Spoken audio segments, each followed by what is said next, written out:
What if the first kings didn't come from tribes or wars, but came down from the sky?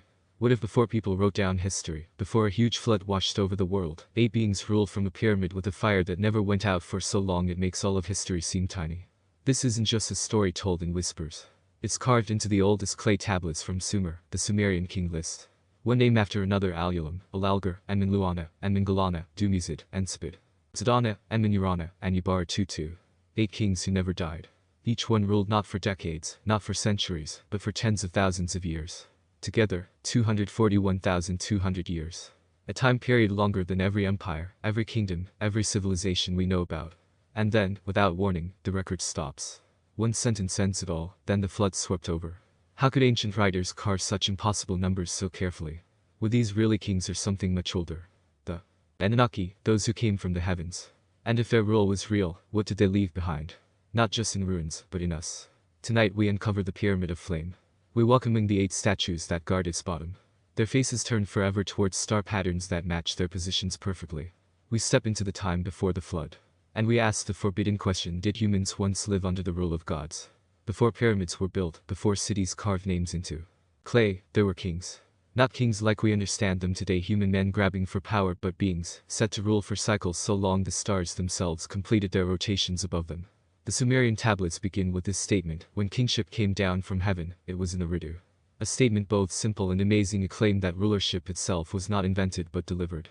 This is where our story begins, with a discovery that shouldn't exist. In the desert shadows of ancient Mesopotamia, scientists uncovered something that breaks every timeline we've built. A pyramid burned black by fire and time, half buried under centuries of sand. But this was no ordinary ruin. At its top, a flame still burns. Around it stand 8 statues carved so perfectly that they're even better than the craftsmanship of Egypt's old kingdom. Each figure faces outward, forever watching, their stone eyes locked on the horizon. And when night comes, the mystery gets deeper. The star patterns above them form the same pattern, as if the stars themselves were placed to honor these forgotten rulers. The pyramid is small compared to Egyptian pyramids, its base barely larger than a temple courtyard. Yet the writing that spirals up its sides tells a story bigger than all of known history. Egyptian writing pressed into black stone that has survived thousands of years of wearing down, lists the names of 8 kings, and the shocking lengths of their rules. 28,800 years for Alulam. 36,000 years for Alalgar. 43,200 years for Anminluana. To the modern mind, these numbers are crazy. No human can live so long. No kingdom can stretch across such huge spans of time. And yet the same tablets that record these impossible rules also list kings who came after the flood, kings whose rules are measured in human decades, kings we can verify through digging and comparing with other ancient texts.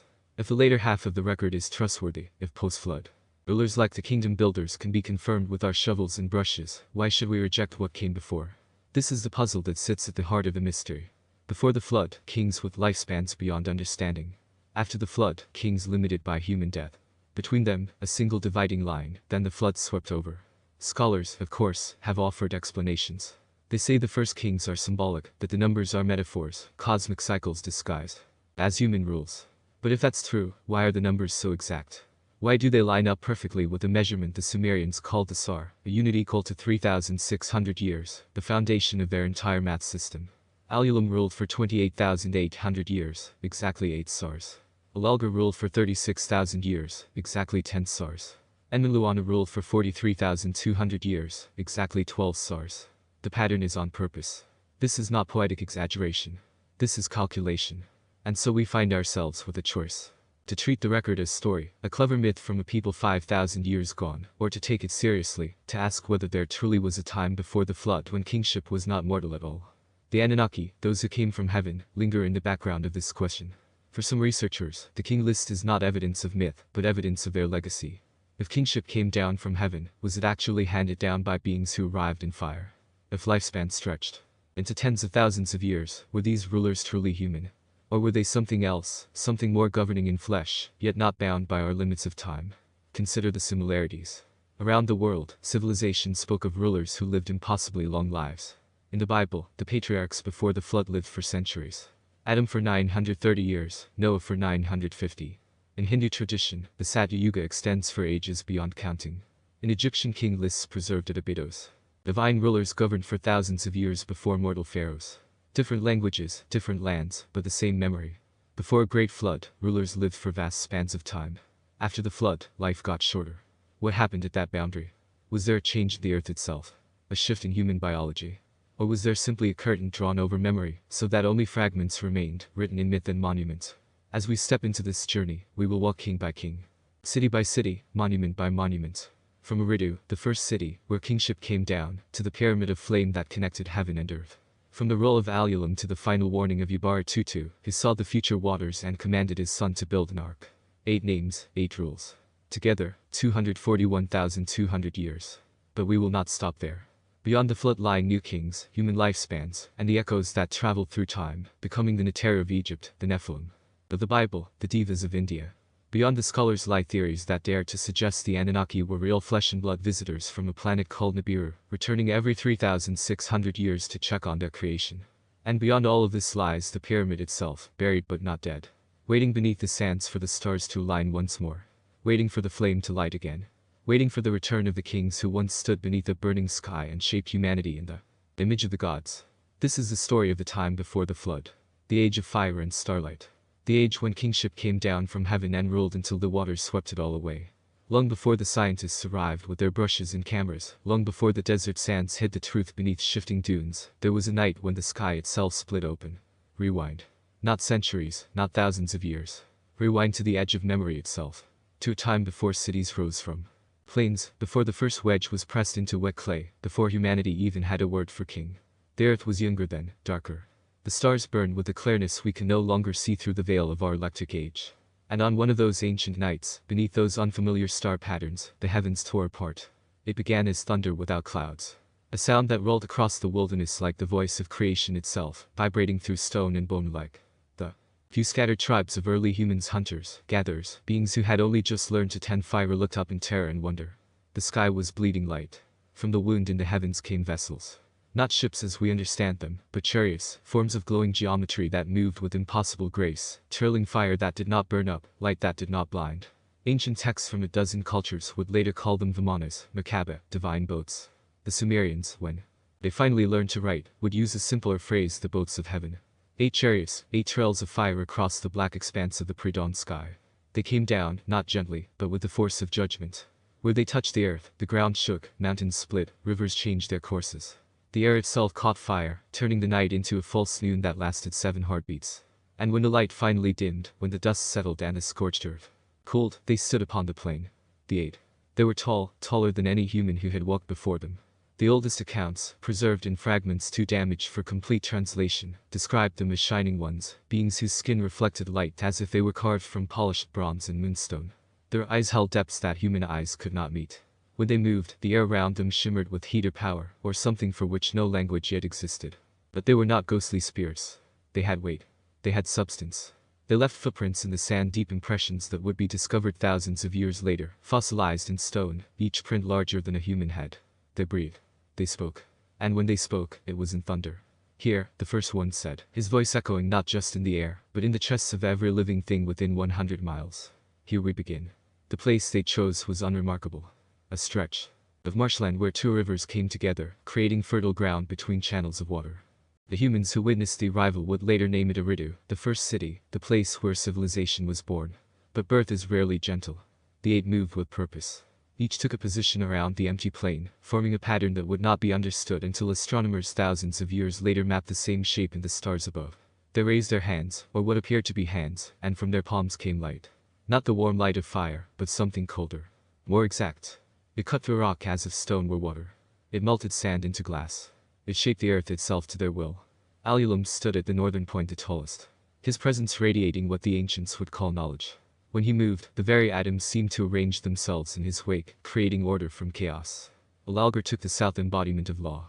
His voice like iron forging iron, establishing boundaries that even the elements dared not cross. To the east stood Enmenluana, whose essence pulsed with creation. Where he walked, seeds burst into growth. Water found paths through dry ground. Life itself seemed to speed up. Enmengalana claimed the West's judgment made into a person. His gaze could measure the weight of a soul. His silence could condemn or forgive. Between them in the middle point stood the others. Dumizid radiating renewal, the eternal cycle of death and rebirth. Ensipid Sadana, keeper of balance, making sure no force overwhelmed.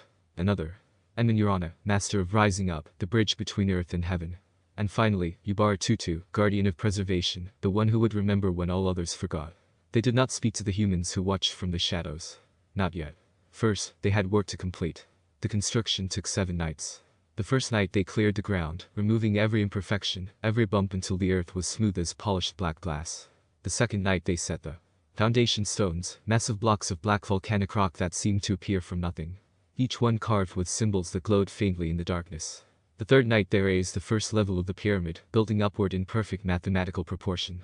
The fourth, the second level. The fifth, the third. On the sixth night, they placed the top stone, a crystal structure unlike anything found naturally on Earth. Its internal structure more complex than any modern computer, yet appearing to the eye as simple stone. And on the seventh night, they lit the flame. It was not fire as humans understood it. It did not need fuel. It did not smoke or flicker or dim. When the 8 kings raised their hands together toward the crystal top, the sky responded. The star patterns above them made patterns of stars, each matching one of the rulers, blazed with sudden brightness. Beams of light visible even in daylight struck down from the heavens and met at the top stone. The pyramid caught fire.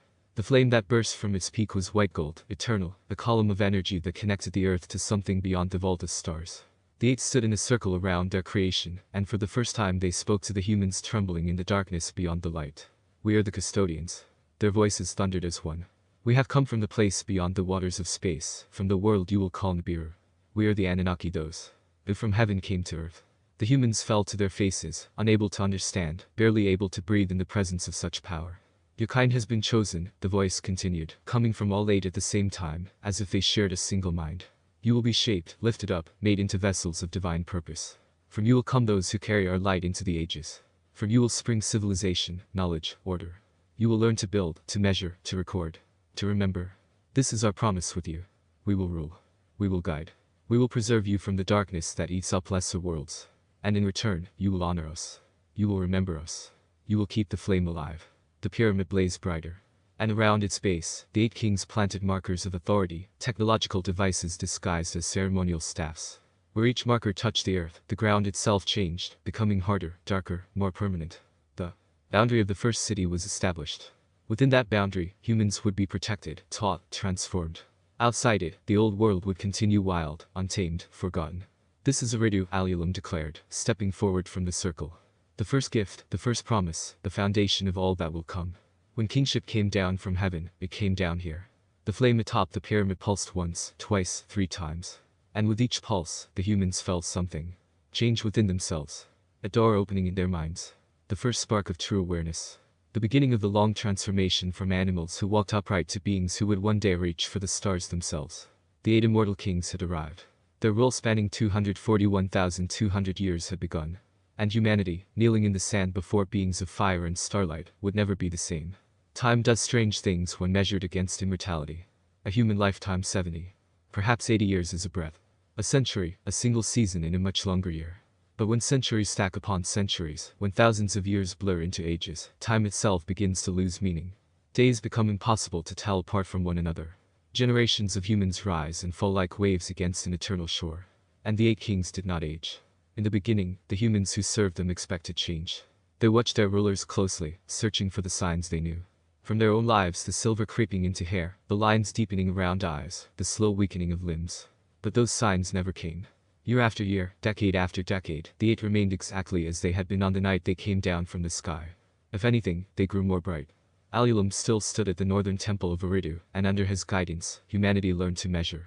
He taught them to watch the movement of water, to understand that rivers could be tamed, redirected, made to serve. The first irrigation channels were not dug by human hands alone. Alulim walked beside the workers, his presence causing the earth to soften, the water to flow more easily.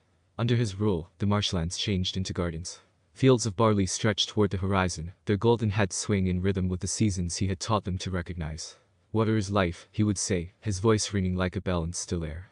But life uncontrolled grounds itself. Learn to channel. Learn to direct. Learn to build. And they built. Alalgar rolled from Battabir, the city of metalworkers. And under his iron gaze, humanity discovered fire's deeper secrets. He showed them how to pull copper from stone, how to forge bronze from the marriage of copper and tin, how to shape tools that would outlast generations.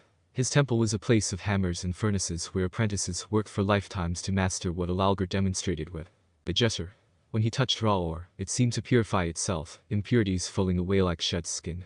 Law is structure, he taught, his hands moving through flame without burning. Metal must be heated, beaten, shaped. so too must society. Without form there is only chaos.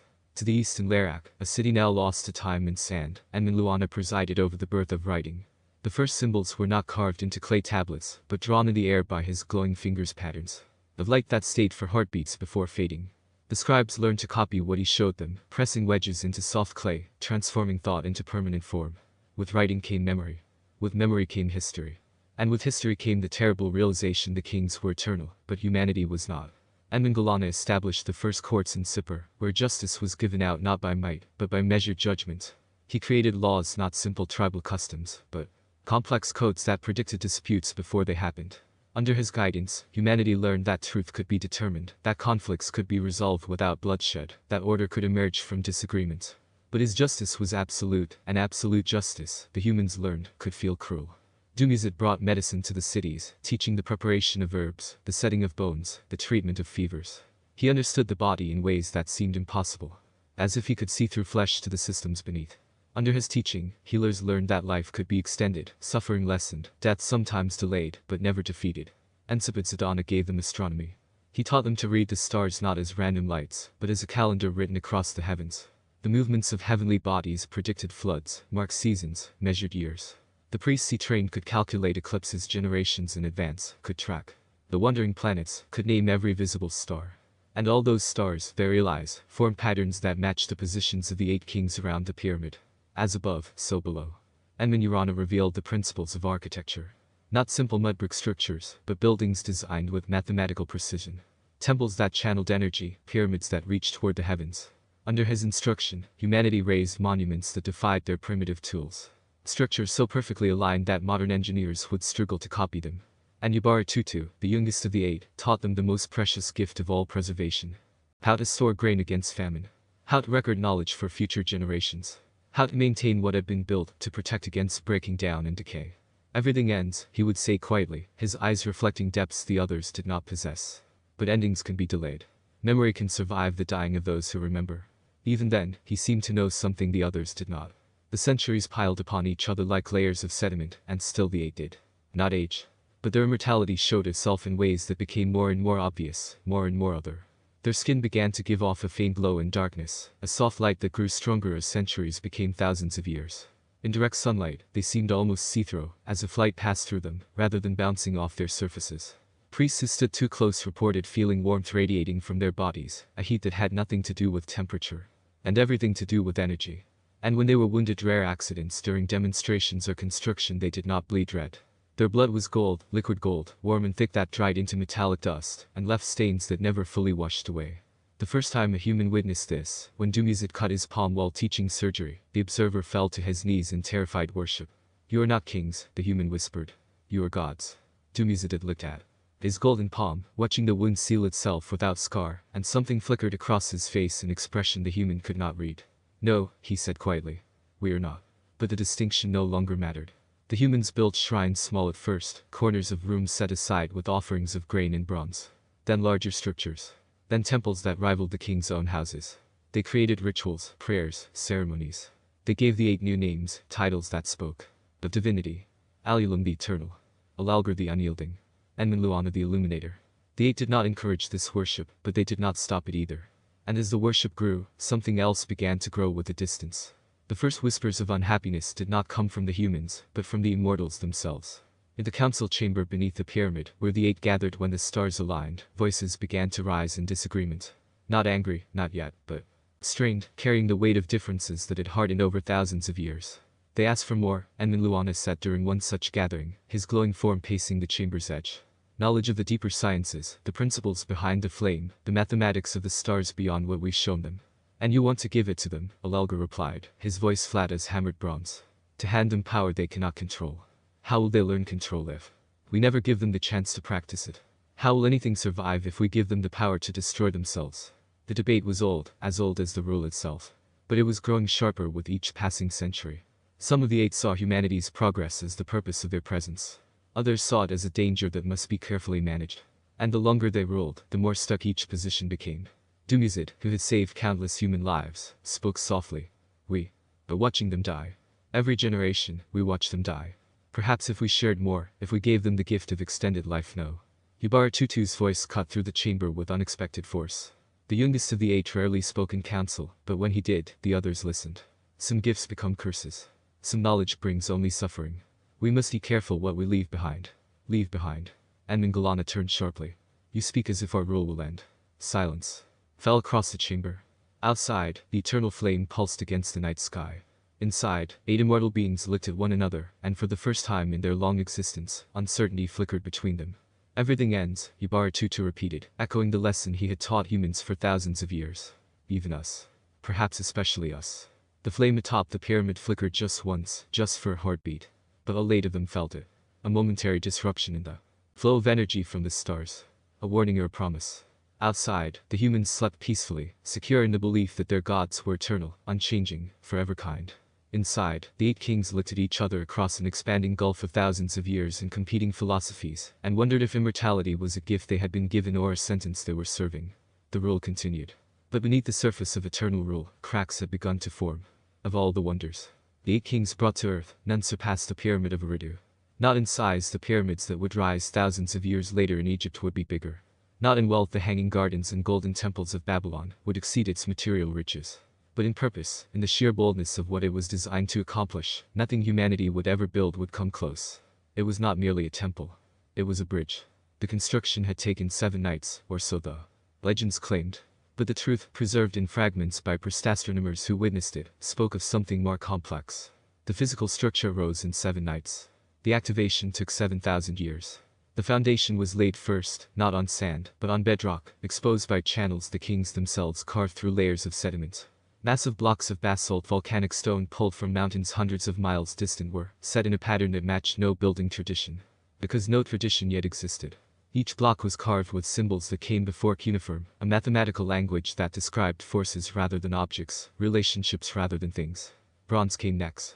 Not the crude alloy that early smiths produced, but a refined compound mixed with elements that would not be isolated by human science for thousands of years. The bronze was poured into channels carved into the basalt, creating a network of conductive pathways that threaded through the foundation like veins through living tissue. Each layer, Amenurana explained to the master builders who would maintain the structure, matches a sphere of heaven.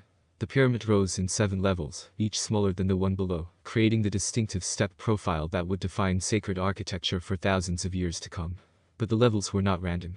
The first represented the realm of earth and water, the physical plane. The second, air and storm. The breath of the atmosphere.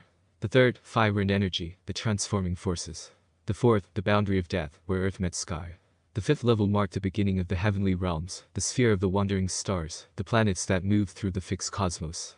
The 6th was the domain of the fixed stars themselves, the eternal star patterns that marked the seasons and measured the great cycles of time. And the 7th, the summit, represented the void beyond the dark waters of space through which the Anunnaki had traveled to reach this world. At the top of the 7th level, the 8 placed the top stone, the crystal structure that would serve as the focal point for forces beyond human understanding. It was not carved from any earthly stone. Some accounts describe it as having been brought from the sky, a fragment of their distant home. Others suggest it was grown through processes that married technology and something that resembled life. When it was set in place, when the final alignment was verified and the last bronze thread connected, Alulam stood at the base and raised his hands toward the heavens. The flame answered. It did not start from within. It came down from above, a column of white gold brightness that struck the top stone and rooted there, anchored between earth and stars. The light that poured from that eternal flame was not fire as humans understood it. It did not burn up. It did not need fuel. It simply was a display of energy drawn from the cosmos itself and focused through the geometric perfection of the pyramid's design. And it pulsed. The rhythm was slow at first, a beat like a distant heart, measured in intervals of minutes rather than seconds. But as the centuries passed, as the structure settled into its purpose and the bronze veins carried energy ever more efficiently through the basalt bones, the pulse quickened, sensing itself to something beyond Earth's atmosphere. The flame pulsed with the stars. Astronomers who spent their lives studying the phenomenon discovered the pattern. When certain star groups rose above the horizon, the flame brightened. When they set, it dimmed. The 8 primary star patterns that surrounded the pyramid, the same patterns that matched the positions of the 8 kings, seemed to feed the flame directly. Each star and each pattern a point in a vast cosmic circuit. On certain nights when all 8 star patterns were visible at the same time, when the geometry of the heavens aligned with the geometry of the pyramid, something extraordinary occurred. The flame became a gateway. The ritual occurred once every 3,600 years, one complete star, one full cycle of the wandering planet the Anunnaki called home. Nibiru, the crossing world, his orbit took it far beyond the realm of the visible planets, and then brought it sweeping back through the inner solar system in a vast oval. When Nibiru drew near, still, invisible to human eyes but detectable by the instruments the eight maintained, preparations began. The cities emptied. All of humanity gathered on the plains surrounding Eridu, forbidden to approach but commanded to bear witness. And as the sun set and the stars emerged, the eight kings took their positions. Each stood before one of the statues that ringed the pyramid's base, representations of themselves carved with impossible precision, their stone eyes fixed on their matching star patterns. Alulum to the north, Alalgar to the south, the others at their middle points, forming a perfect eight-sided shape around the eternal flame. As the stars wheeled overhead, the star patterns moved into alignment. One by one, they locked into position. And one by one, the eight kings began to glow. The light came from within them, as if their bodies were merely containers holding something far brighter. The glow got stronger until they appeared as figures of pure light, their features dissolving into brightness. And as they blazed, the flame above them responded. It grew taller, brighter, more intense. The column of fire that normally rose 50 feet into the sky expanded to 500, then 5,000. It pierced the atmosphere itself, becoming visible from horizons away, a beacon that connected the summit of the pyramid to something beyond the vault of stars. The connection was established. Through that column of light and energy, information flowed. Not words. The exchange was too vast, too complex for language. Knowledge, instructions, updates on the great work that the eight had been charged with.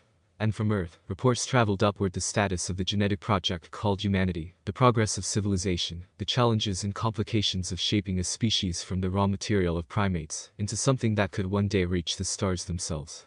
The humans who witnessed these alignments from the distant plains could only describe it in terms their limited vocabulary allowed. The gods speaking with heaven. The kings talking with their ancestors. The flame reaching back to the realm from which kingship came down. They were not entirely wrong. But they did not understand the danger. The first disruption occurred in the 241,000 years of the rule, a date recorded with precision because the astronomers had by then learned to measure time with the same accuracy as the eight themselves. The ritual began as it always had. The stars wheeled into position. The eight took their places. The flame began its rise. And then, something shifted. The star group to the northwest, the pattern associated with Anunnaki, moved. Not gradually, not according to the slow movement that the astronomers had charted over thousands of years. Suddenly. Violently. As if the stars themselves had been jolted from their appointed positions. The flame flickered for the first time since its lighting. The eternal fire of Eridu wavered. The column of light twisted, bent as if it were a rope being pulled in different directions. The eight kings, blazing in their positions, felt the destabilization as physical pain, a sensation they had not experienced in ages. Hold the formation, Alulum's voice thundered across the plain, no longer entirely his own, but merged with something vaster. Do not break the circuit. But the star patterns continued to shift. Not all of them. Just enough to throw the geometry out of alignment. The flame roared, its pulse becoming irregular. The rhythm that had been steady for thousands of years now stuttering, racing, struggling to maintain the connection. From beyond the stars came a sound. Not hearable to human ears, but registered by every astronomer as a pressure in their skulls, a vibration in their bones. It was a message compressed and distorted by the failing channel, but unmistakable in its essence. They were coming back. The flame blazed red for a single heartbeat, a color it had never shown before. The eight kings staggered, their light dimming. Their connection to the cosmos wavering. And then, with a sound like reality itself tearing, the column of fire went out. For the first time in 241,000 years, the pyramid of Eridu stood dark against the night sky. The humans screamed. The eight staggered, their immortal forms suddenly weak, suddenly weighed down by all the ages they had lived. And overhead, the star patterns continued their slow, impossible movement, moving away from their ordained positions. The promise was breaking. The technology that bridged heaven and earth was failing. And from the dark between the stars, something vast was returning. Not in peace, but in judgment. The darkness did not last. 3 days after the flame went out, after the pyramids stood cold and silent for the first time in memory, it lit again. But wrong. The light that burst from the top stone was no longer the steady white gold brightness that had connected earth to heaven. It pulsed wildly, shifting through colors that had no names. Red like infected blood, purple like bruised sky, green like decay. The eight kings did not gather in council. They fractured. In the northern temple of Eridu, Anunnaki stood before an assembly of human priests, and spoke words that would shatter the age of gods. They are coming to end us, he said, his glowing form dimmer than it had been, as if the failed connection had drained something essential from him. Not just us. Humanity. The experiment has succeeded too well. You have become more than they intended, more than they can control. The priests trembled, barely understanding. We have a choice, Anunnaki continued, his voice urgent in a way it had never been across all the thousands of years. We can prepare you, give you the knowledge we have held back, teach you to defend yourselves when the judges come down. Or we can do as Alulim demands, seal away everything, reduce you back to simplicity, make you harmless again. Beside him, Dumuzid placed a hand on the Elder King's shoulder, a gesture of support that would have been unthinkable in earlier ages. Some of us did not come here to create slaves, he said quietly. We came to create inheritors. But in the southern city of Batabir, in the temple of metal and law, Alalgar addressed his own assembly with very different words. They have forgotten their place. His iron voice rang through the forge hole. We lifted them from the mud. We gave them fire, writing, bronze, order. And what do? They question. They aspire.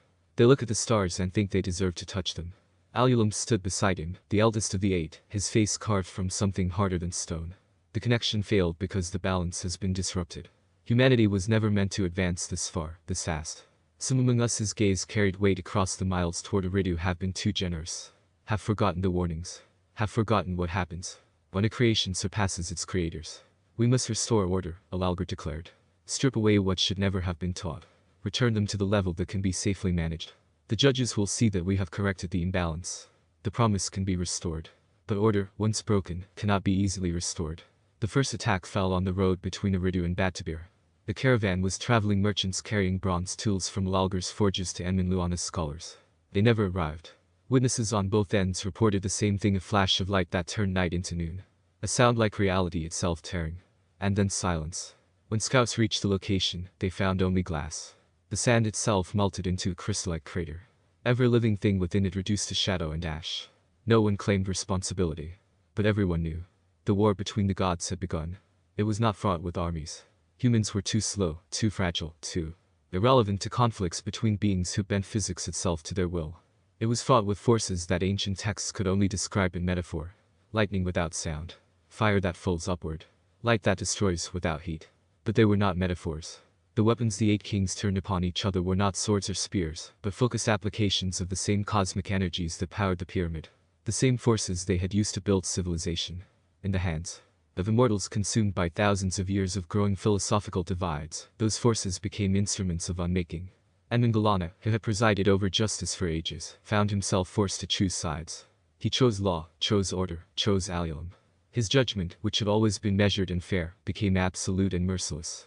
Entire settlements that declared loyalty to Enminluana's faction simply ceased to exist. Not destroyed, but erased, as if they had never been. And Zidana, keeper of balance, tried desperately to make peace. He traveled between the cities, pleading for reason, for compromise. But balance cannot exist when both sides believe they hold absolute truth. When he refused to choose, both sides named him traitor. He was the first of the 8 to fall. The accounts are fragmentary, contradictory, written by scribes too terrified to be entirely accurate. But all agree on this: the sky above Larak tore open.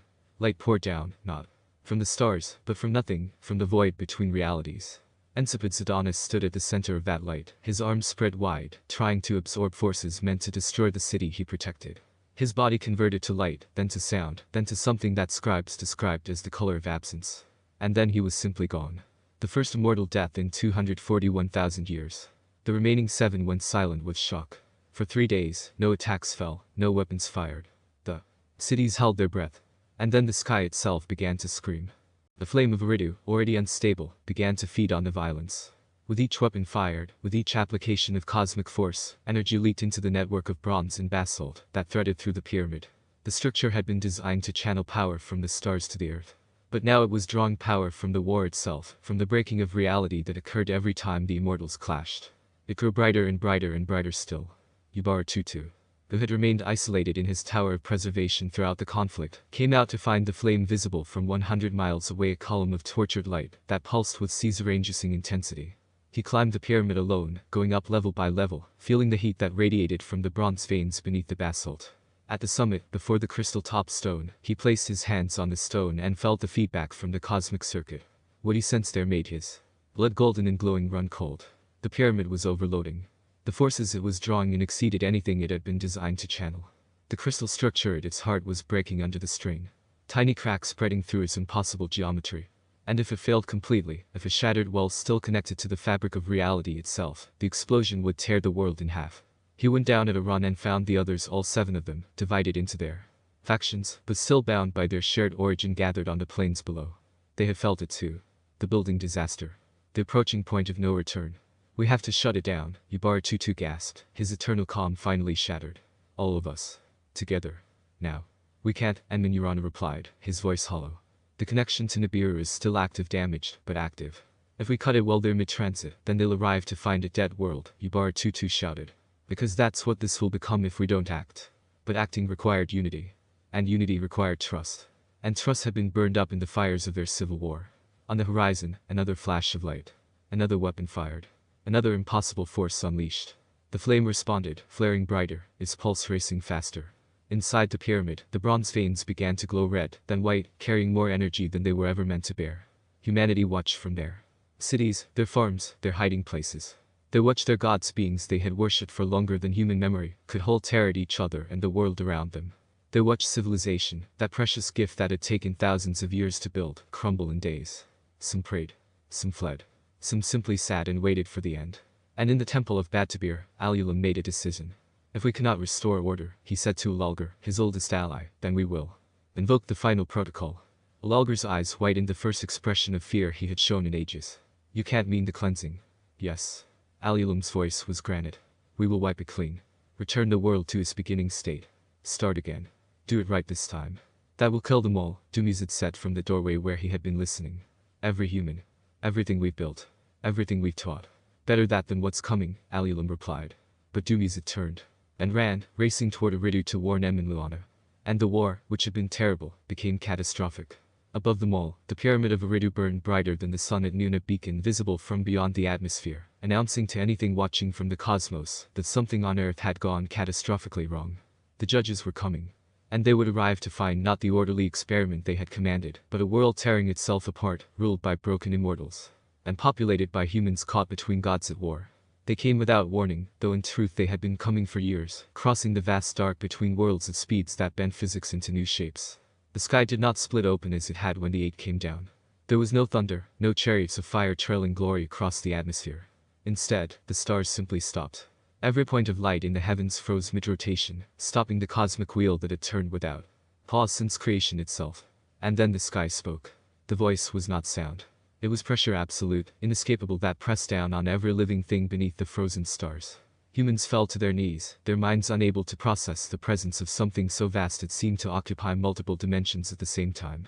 Even the eight kings, immortal and bright, felt themselves shrinking, becoming small again, reminded that they were not the top of creation, but merely its custodians. Custodians of Earth, the present spoke, each word echoing through matter and spirit alike. You are summoned to give account. From the motionless stars came down three forms. Though forms is not the right word, for they were more concept than substance, more law than flesh. The ancient texts would call them the judges of the sky. Later cultures would name them watchers, archons, the celestial council. But names are just sounds humans make when confronted with the incomprehensible. They were larger than the eight, not in physical size, but in presence, in weight of existence. Where the kings gave off light, the judges seemed to absorb it, creating holes in reality around which the world had to flow. They took positions above the pyramid, forming a triangle that enclosed the blazing, unstable flame. The seven remaining kings Ensipid Sedana, already lost to the war, gathered at the base of the pyramid. Their factions forgotten. Their conflicts made instantly meaningless. Before absolute authority, rebellion becomes impossible. The promise is broken, the central judge pronounced. You were sent to guide. You have created chaos. You were sent to preserve order. You have waged war. You were sent to grow vessels for divine purpose.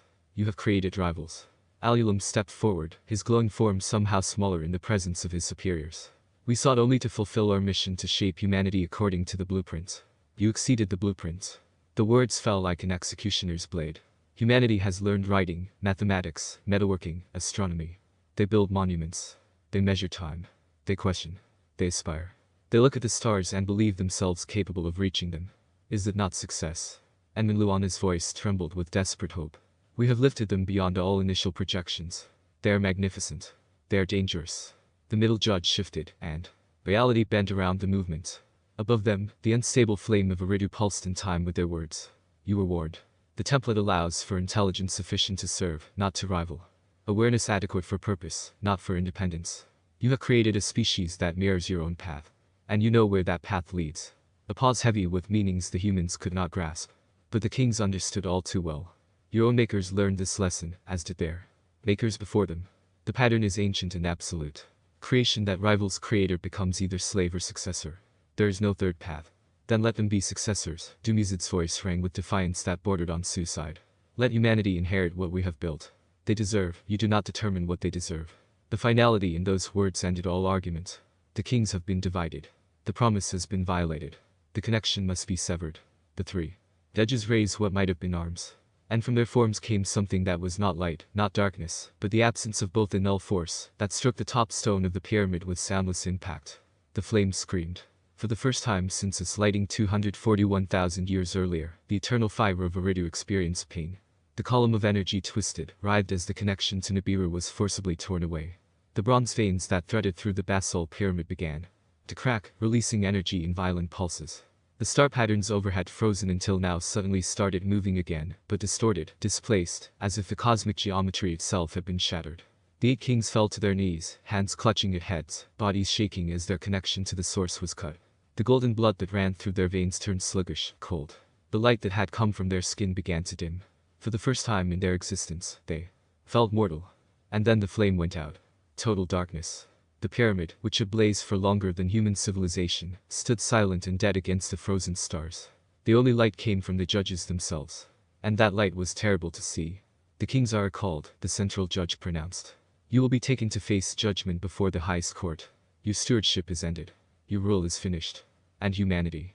Yubar-Tutu's voice was barely a whisper, but it carried through the silence. What of them? The experiment is ended. 3 words. An entire species condemned. The world will be cleansed. The elevation will be reversed. Those who survive will forget. The record will be sealed beneath stone and sand. When the waters go down, humanity will begin again as it was meant to be. No. Yubar-Tutu stood, though the effort seemed to cost him greatly. You cannot. We do not require your permission. And then Yubar-Tutu saw it. The vision struck him with physical force, driving him back to his knees. His eyes rolled back, showing only white. And through those blank eyes poured images of a future not yet written, but already certain. The sky darkening with clouds that reached from horizon to horizon. Rain that fell not in drops, but in walls. Rivers overflowing their banks, merging into inland seas. Seas rising to swallow coasts. Mountains becoming islands. Islands disappearing beneath churning foam. The pyramid, this ancient monument to a failed age, buried beneath waters that would not go down for generations. Cities swept away. Civilizations erased. The accumulated knowledge of 241,000 years dissolving like clay in rain. And humanity, most of it drowning. Millions of souls who had committed no crime except being too educated, too aware, too human. When the vision released him, Yubar-Tutu was weeping. Golden tears streamed down his face, crystallizing before they hit the ground. When he gasped. 7 years. Time enough to gather what is yours and leave. Time enough for those who pass judgment to arrive. Time enough for the cleansing to be prepared. The judges began to rise, their work complete. Return to Nibiru. Face your trial. Accept your failure. The earth will continue without you. Wait. Yubar-Tutu stumbled forward. 7 years. May I? The judges paused, perhaps curious about what a condemned custodian might ask in his final moments of authority. May I save a remnant? Not many. Just enough to remember. To preserve some fragment of what we built here. Silence. Then the cleansing will spare those who float. We do not forbid vessels. We do not forbid preservation. But know this: what survives will be less.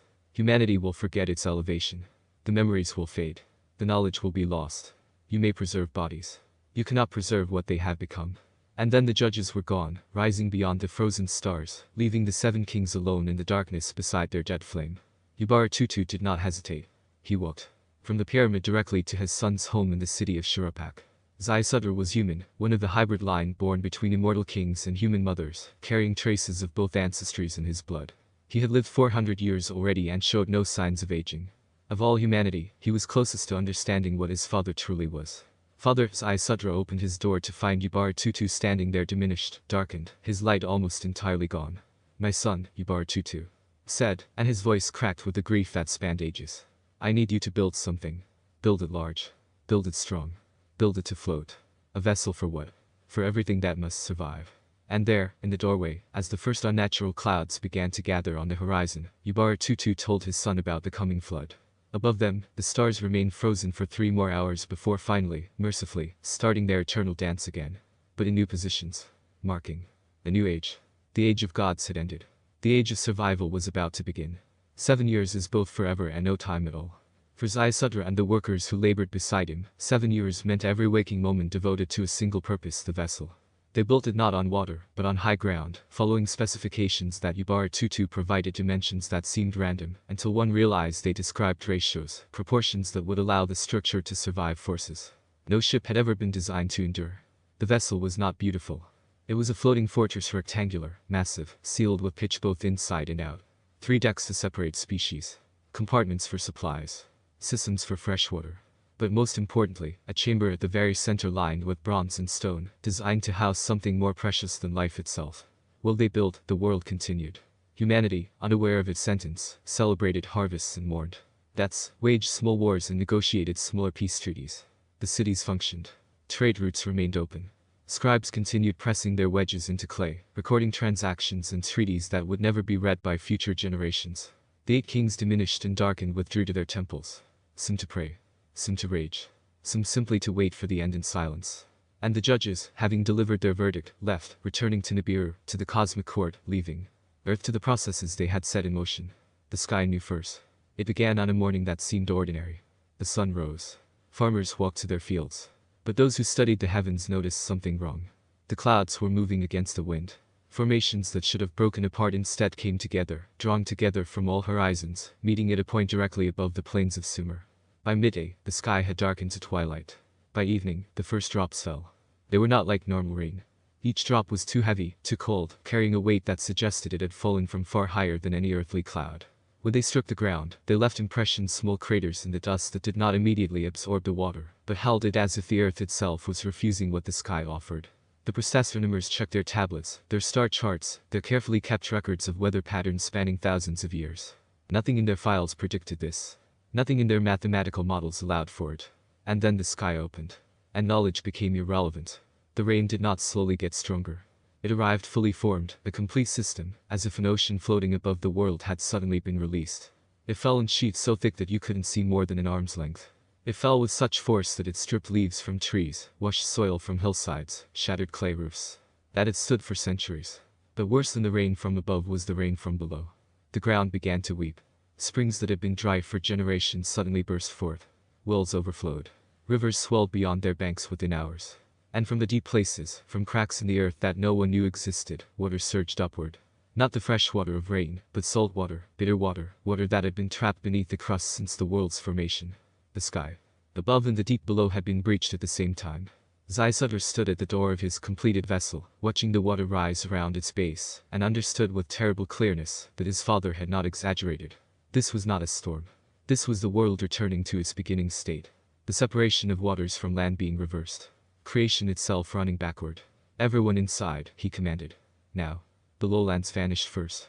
Fields that had fed millions became lakes by sunrise. Villages moved to higher ground, carrying what they could, leaving what they couldn't. But the higher ground was not high enough. The water rose 3 cubits per hour, a measurement that the astronomers recorded with numb precision, until their tablets were swept away. Cities surrounded by walls found the walls overtopped. Cities built on hills found the hills becoming islands. Cities built on islands found themselves underwater. And still the rain continued, hammering down with mechanical consistency, as if the sky itself had become a machine designed for drowning worlds. The vessel began to float. Sutter felt the moment the wood released from earth the subtle shift as floating overcame weight. Around him, in their separated compartments, animals made sounds of distress. Cattle lowing. Birds shrieking. Creatures of every kind that his father had commanded him to preserve, making a chorus of confusion and fear. In the central chamber, wrapped in oilcloth and sealed within 3 nested boxes of cedar, bronze, and gold, rested a small crystal no larger than a thumb, pulsing with faint irregular light. The last spark of the flame of Eridu. Mountains became foothills. Foothills became islands. Islands became memories. The Great Pyramid of Eridu, which has stood dark and silent since the judges put out its flame, found itself surrounded by rising waters. The statues of the 8 kings carved with impossible precision, having stood watch for 241,000 years, disappeared one by one beneath the churning surface. But as the water touched the 7th level, something extraordinary occurred. The flame reignited. Not with its former glory, not with the white gold brightness that had connected heaven and earth, but with the softer, sadder light bronze and amber, the color of sunset, of endings. It rose from the top stone not as a column, but as a sphere bubble of light that enclosed the pyramid summit even. As the water rose around it, the 8 kings scattered across the drowning world all turned toward Eridu at the same moment. They felt the pulse of their creation's final defiance. The structure refusing to die silently, claiming its purpose one last time to be a beacon, to mark the threshold between ages. Some of the kings chose to rise up. Alulum and Alalgar stood together in Battabir. As the waters reached their temple, they raised their faces to the storm-dark sky. And from the clouds came down pillars of light, pale, cold, nothing like the fire that had brought them to earth, but enough. Their bodies converted to energy, to information, to something that could survive the journey back to Nibiru without a vessel. They rose as streaming particles, as data compressed into light, disappearing into the heavens. Enmenluana and Enmenurana chose differently. They went down into the depths of their temples, into chambers prepared for exactly this purpose. They lay down in crystal and bronze coffins, their bodies already hardening, turning to stone, becoming something between flesh and stone. The water would seal them. The silt would bury them. And perhaps in some distant age they would wake. Dumuzid walked into the flood on purpose, choosing neither rising up nor being sealed away. He simply let go. His body broke apart into the water like ink and wine, his essence spreading itself throughout the flood, becoming part of the cycle of death and renewal he had represented for so long. Enmengalana vanished without record. His final judgment applied to himself, the sentence carried out in privacy. And Yubara Tutu climbed. Day 7. The silence. The vessel drifted in an ocean that had no shores. The rain still fell, but lighter now, as if exhaustion had finally claimed even the heavenly machinery of destruction. Zaisudra stood on the deck, searching horizons that showed nothing but water meeting water, sky meeting sky. Beneath the waves, how far beneath? He could only guess the pyramid of Eridu stood underwater, its flames still burning in its protective bubble. The light bent and scattered by countless tons of water, visible from above as a soft golden glow in the depths. Yubara Tutu had reached the summit before the water overtook it. He stood there now, inside the sphere of light, his hands on the crystal top stone, feeding it the last of his immortal essence to keep the flame alive just a little longer. His sun sailed somewhere above, carrying the spark that would preserve a memory of the fire. Below, the cities of humanity lay crushed beneath the weight of judgment. Around him, the light dimmed moment by moment as his life converted to light.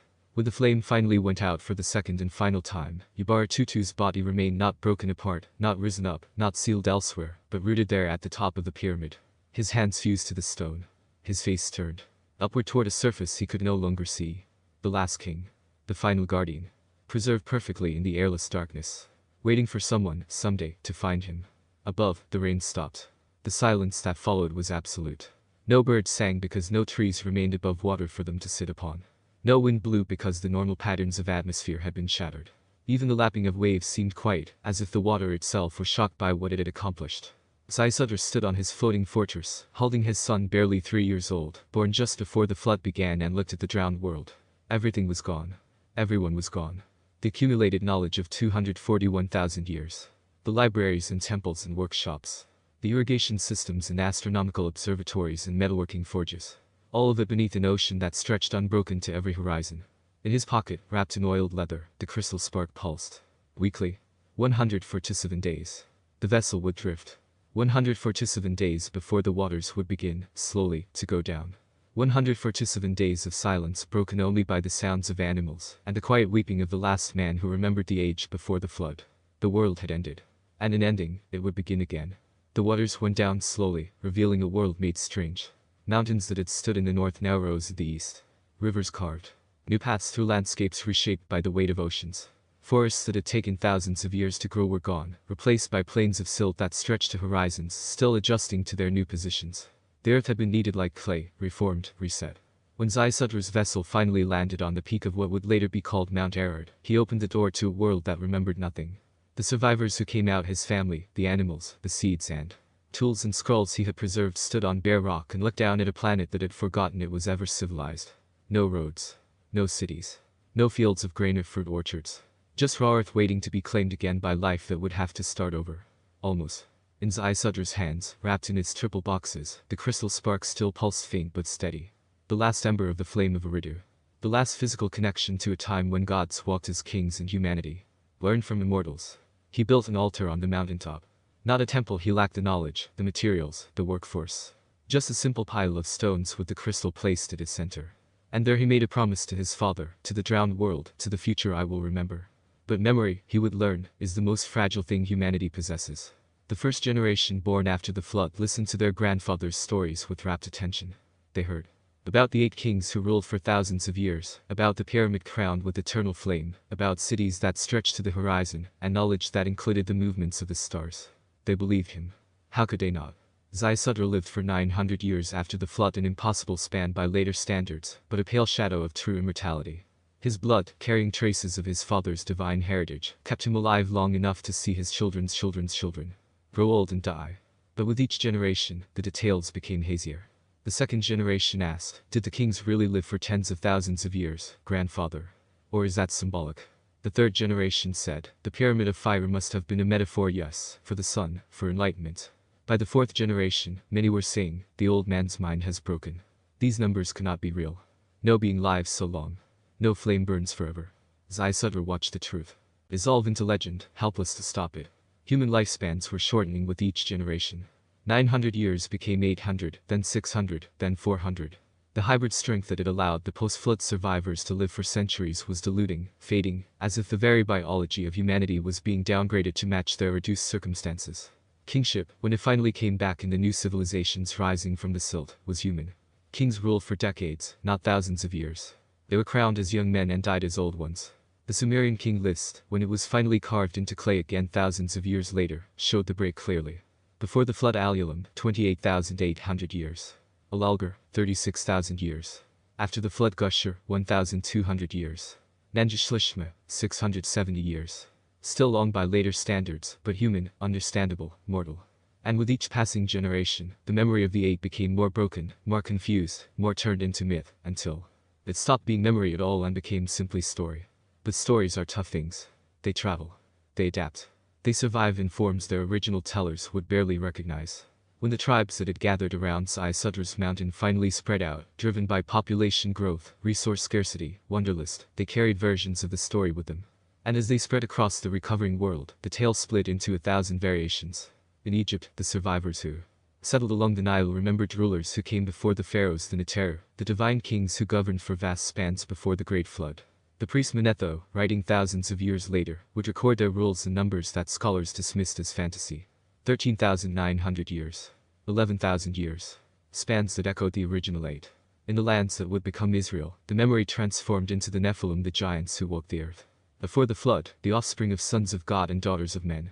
The names changed, but the core remained beings of mixed divine and human heritage, living impossibly long lives, wiped away by waters that covered even the mountains.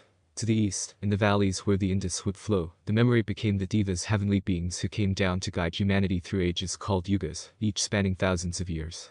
The first age, the Satya Yuga, was a time when gods and men lived together, when righteousness was perfect, when lifespans stretched for thousands of years. In every land, in every language, the same story. Immortal rulers. Vast rules. A great flood. A world reset. Different names. Different details. Same memory. It would take thousands of years for anyone to notice the pattern. The scientists came first, men and women with brushes and small shovels, digging into hills and tombs, uncovering the bones of dead civilizations. In the 19th century, in the ruins of ancient libraries, they found tablets. Countless tablets. And on those tablets lists. The Sumerian king list. The Egyptian king lists. The biblical family trees. The Hindu Puranas. Side by side, the similarities were undeniable. Before the flood, lifespans were vast. After the flood, they shortened. Kingship came down from heaven in one golden age, then became human. 8 rulers appeared again and again, sometimes exactly 8, sometimes 7 or 9, but always a small council of primary beings who governed before the flood. In 1922, when the Well-Blundell prism was dug up in Larsa and presented to the Ishmaelian Museum, scholars stood before its carved columns and struggled to make sense of what they read with what they believed about history. 214,200 years. 8 kings. Impossible numbers recorded with mathematical precision. Allegory, they concluded. Symbolic representation of astronomical cycles. But the numbers lined up too perfectly. The 3,600-year Sar appeared not just in Sumerian mathematics but in their astronomy, their mythology, their building design. It was not random. It was on purpose. And then in the late 20th century, satellite imaging began to pierce the sands. Ground-penetrating radar revealed strange things beneath the deserts of southern Iraq. Structures that came before the Sumerian cities by thousands of years. Geometric patterns too exact to be natural formations. And at the center of it all, buried under meters of sediment deposited by ancient floods, something massive. The digging, when it finally began, moved slowly. Political instability. Limited funding. The sheer scale of what they were attempting to uncover. But piece by piece, the truth emerged from the sand. A pyramid older than any Egyptian pyramid. Built of black volcanic rock and bronze in ratios that suggested knowledge of principles. Not rediscovered until the modern era. And at its base, arranged in a perfect 8-sided shape, 8 statues. Each facing a different direction. each carved with features that were almost human, but not quite. The scientists stood before those statues and felt something their scientific training could not explain, a resonance, a recognition, as if some deep part of the human mind remembered what the conscious mind had forgotten. And when they finally reached the summit, when they cleared away the last of the thousands of years of sand and silt and debris, they found the top stone. It was cracked, broken by forces that geologists could not identify. Not erosion. Not earthquake. Not any natural process. Deliberately shattered, as if something had struck it from within. But even broken, even after all these thousands of years, it still gave off a faint electromagnetic signal.